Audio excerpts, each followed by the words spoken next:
Baik, saya izin sambil duduk ya Bapak dan Ibu. Jadi ini tampilan apa namanya, sisi apik kalau dari internet. Ini nanti tampilannya akan seperti ini Bapak dan Ibu. Jadi kalau Bapak dan Ibu sudah punya akun bisa langsung login. Kalau belum nanti daftar dulu. Ini daftar yang dibutuhkan itu data-datanya, nama lengkap, username, email, KTP, dan password. Nah ini banyak yang sering terjadi itu ketika Bapak dan Ibu UMKM sudah membuat akun, lupa nih username-nya apa, password-nya apa. Jadi nanti setelah Bapak dan Ibu buat akun, pastikan username-nya itu dicatat, emailnya dicatat, dan password-nya juga dicatat gitu ya Bapak dan Ibu. Kita coba, kebetulan saya sudah punya akun di sini. Login. Nih, jadi sudah dimasukkan akun dan juga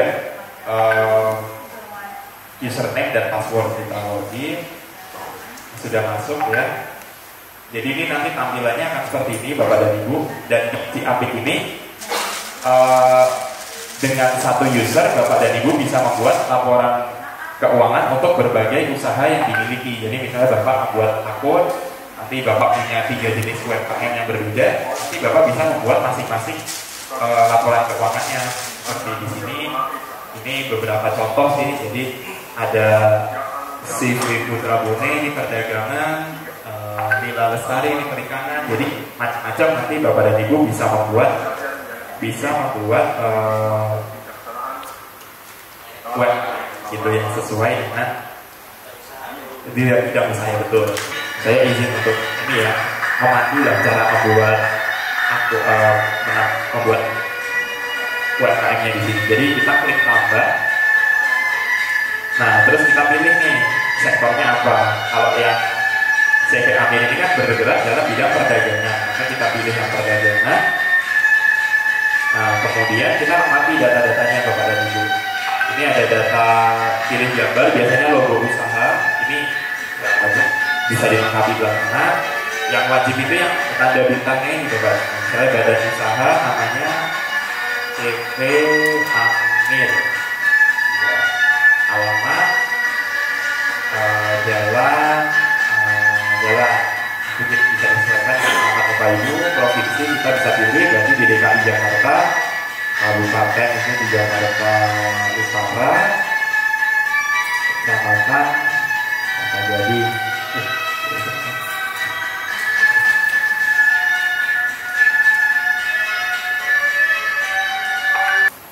nomor telepon, kemudian fax. Ini nanti semakin lengkap datanya akan semakin bagus. Kemudian nanti nama pemilik ini harus diisi, berarti CV Amir, pemiliknya Bapak Amir. Deskripsi usaha ini juga opsional. Kemudian yang wajib itu juga adalah KTP. Kalau KTP itu kan NIK itu 16 digit ya Bapak Ibu. Pastikan saat mengisinya 16 digit. Dan ini tenang saja Bapak dan Ibu, karena kan si apik ini juga hanya bisa diakses tadi oleh yang memiliki username dan password. Jadi jangan khawatir, data-data KTP, kemudian alamat dan sebagainya itu terjamin di dalam aplikasi ini dan tidak disebarkan kepada pihak lain. Kemudian kalau sudah tadi setelah sudah menyimpan datanya, kita bisa memilih nih Bapak dan Ibu, laporan keuangan kita mau dibuat mulai dari kapan. Kalau dari sini pilihannya sih ada tahun 2021 dan 2022. Ini sebenarnya menyesuaikan Bapak dan Ibu mau memulainya itu mulai dari hari ini, atau mau mulai dari awal tahun 2022, atau mau mulai dari tahun 2021, itu dipersilakan. Tapi di awal ini kita memilih tahunnya dengan benar ya Bapak dan Ibu. Tapi kalau kita kembali ke contoh soal, di sini kan simulasi ini adalah laporan keuangan CV Amir selama bulan Januari 2021. Maka di sini kita pilih tahunnya adalah tahun 2021. Kemudian untuk bulannya kita pilih bulan Januari. Ketika ini sudah, maka kita simpan. Nah, sukses, data usaha berhasil dibuat. Jadi tadi yang kita buat namanya CV Amir. CV Amir juga, soalnya kemarin bikin yang bikin. Jadi di CV Amir 2 kita klik. Nah, kalau kita sudah klik tadi, ini adalah tampilan homepage-nya dari CV Amir 2. Ada beberapa fitur yang bisa kita pakai. Yang pertama itu transaksi. Jadi transaksi ini ada penerimaan dan juga ada pengeluaran. Kemudian di sini ada macam-macam nih Bapak dan Ibu. Penerimaan itu ada penjualan. Jadi misal tadi Ibu menjual makanan catering sebanyak 125 box. Itu kalau mau dicatat di mana? Ya, kita catat di menu penjualan. Nah, ini ada macam-macam penjualan barang secara tunai, secara kredit, dan lain sebagainya. Kemudian dari sisi keuangan ada berbagai macam juga. Kemudian bahan baku dan kewajiban. Misalkan Bapak dan Ibu memiliki hutang terkait usaha, misalkan Bapak dan Ibu membeli mesin mesin storage cooler itu, kemudian Bapak dan Ibu membelinya misalkan cicilan 6 bulan, nah itu bisa dimasukkan juga datanya ke dalam sini. Kemudian pembelian aset, kalau Bapak dan Ibu beli ruko, nah itu pembelian ruko itu bisa dicatat ke pembelian aset. Tapi kalau Bapak dan Ibu hanya menyewa ruko, itu kan sewa itu bukan aset ya. Jadi kalau sewa itu jatuhnya nanti di pengeluaran juga sih, pengeluaran tapi bukan yang berbentuk aset. Jadi tadi ada transaksi, kemudian ini data. Kalau yang dimaksud dengan data ini adalah data lain usaha Bapak dan Ibu, mulai dari data rekening yang dimiliki, data asetnya Bapak dan Ibu seperti apa, data barangnya, data produk-produk yang dijual itu maksudnya. Kemudian ada data pemasok, supplier yang Bapak Ibu, data lainnya. Kemudian fitur lainnya adalah laporan. Nah, ini laporan ini seru juga sih. Kemarin saya coba otak-atik, ada berbagai macam laporan yang bisa dihasilkan secara otomatis. Jadi tadi kalau tadi Bapak dan Ibu sudah memasukkan data-data itu, kemudian udah ada transaksi yang tercatat, ketika kita pilih misalkan laporan posisi keuangan, kita klik, kita pilih periodenya, kita tampilkan, nanti akan muncul laporannya secara otomatis. Nah itu kan enak banget ya Bapak dan Ibu. Jadi Bapak dan Ibu bisa langsung dapat laporannya secara otomatis, bisa di print, bisa dicetak, bisa di download dalam bentuk Excel juga bisa. Jadi nanti itu akan memudahkan sekali sih untuk manajemen usaha Bapak dan Ibu. Oke, mungkin kita contoh soalnya. Mungkin nanti nggak semuanya ya, karena keterbatasan waktu. Yang pertama, Tuan Amir menyetorkan modal awal senilai 500 juta. Berarti kalau itu kita masuk ke transaksi, kita masuk ke penerimaan, karena kan tadi Tuan Amir melakukan setoran modal awal nilainya 500 juta. Kita pilih modal di sini di bagian penerimaan, modal uang, kita tulis jumlahnya 500 juta. Nanti metode pembayarannya adalah disetor ke bank. Berarti modalnya adalah transfer.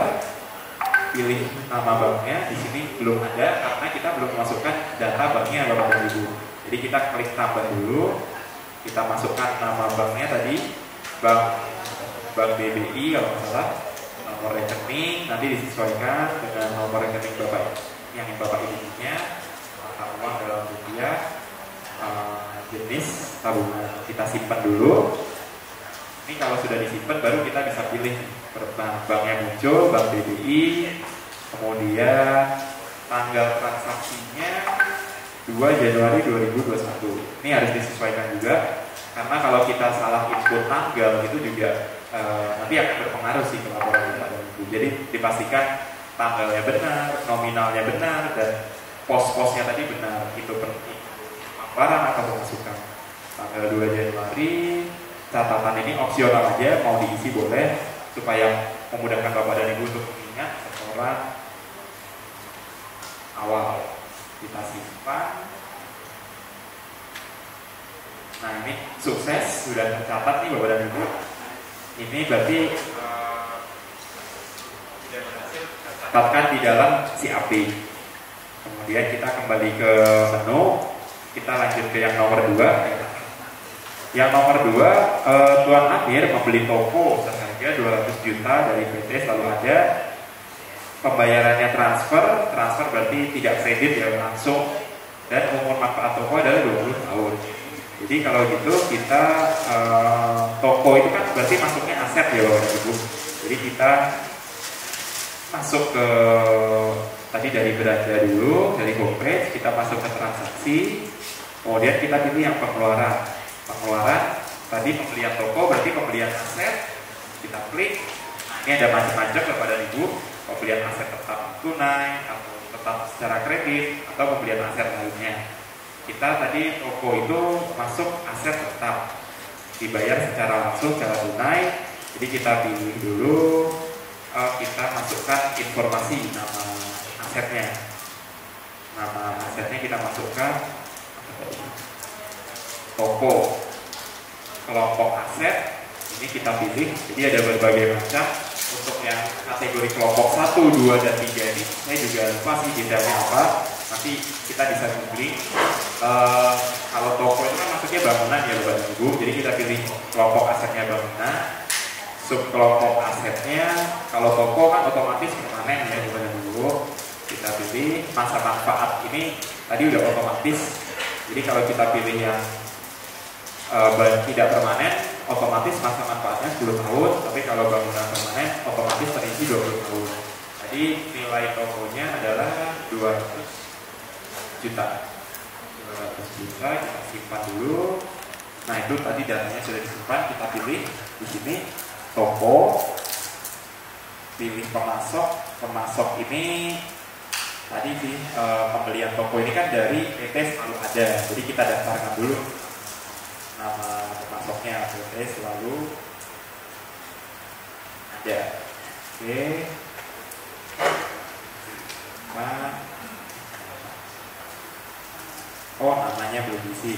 Misalnya namanya Pak Joko dari PT Selalu Ada. Kita simpan. Jadi dari sini kita bisa memilih. Jadi nama pemasoknya Pak Joko dari PT Selalu Ada. Pembeliannya 200 juta, metode pembayarannya secara transfer. Transfer dari mana? Kita pilih tadi Bank BBI. Bank BBI, kemudian tanggalnya kalau nggak salah tadi 2 Januari kita pilih.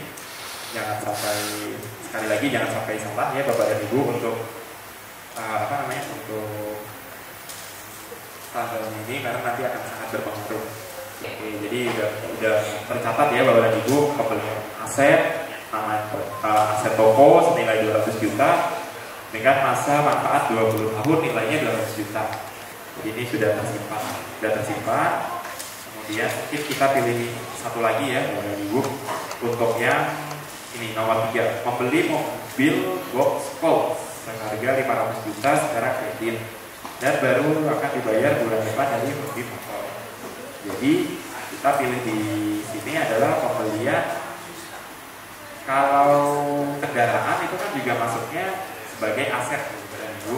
Jadi kita catat di sini pembelian aset. Nah, tadi di sini dijelaskan pembelian mobilnya ini seharga 50 juta secara kredit. Berarti kita pilih di sini aset tetap kredit. Kita masukkan dulu nama asetnya.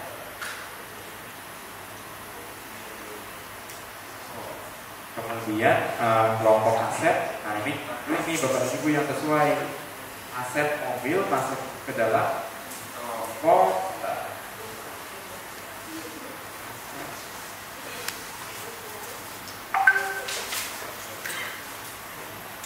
Nah, jadi kalau aset mobil maksudnya adalah kelompok 2. Kelompok 2 itu, nah ini ada macam-macam nih Bapak dan Ibu. Ada mebel, mobil, alat pengatur udara dan lain sebagainya. Jadi Bapak dan Ibu sih kalau ini sepeda motor dan lain sebagainya. Jadi kalau bapak dan ibu punya sepeda motor itu masuknya kelompok 1, tapi kalau bapak dan ibu membeli mobil tadi masuknya kelompok 2. Jadi di sini kita pilih mobil, masa manfaat otomatis juga sudah terisi 8 tahun, nilai perolehan adalah 50 juta. Jadi kita isi di sini 50 juta, kita simpan dulu. Oke, mari kita masukkan di sini nama asetnya. Membeli dari Hondi Motor. Kita tambah lagi di sini namanya Hondi Motor. Memang agak ini sih agak banyak stepnya ya Bapak Ibu, kita harus menyimpan datanya dulu. Kenapa kita harus membuat data? Karena nanti itu supaya pelaporannya juga rapi sih Bapak Ibu. Kita Hondi Motor, kita pilih nilai perolehan 50 juta, masa manfaat sekian, uang muka. Nah ini uang mukanya tidak Bapak Ibu. Di sini kan belum ada ya. Jadi ini kredit. Berarti ini kita tidak perlu cetak, tapi kalau misalnya ada uang muka di depan kita cetak, uang mukanya adalah nanti misalkan 15 juta, itu nanti otomatis akan mengurangi sisa bayar kita. Nah ini kita off-kan dulu. Kita bisa masuk ke dalam laporan ini loh, laporan posisi keuangan. Nah ini kita bisa pilih periodenya mau bulan atau tahunan. Misal kita pilih yang tahunan, kita pilih tahun 2021, tinggal kita pilih tampilkan.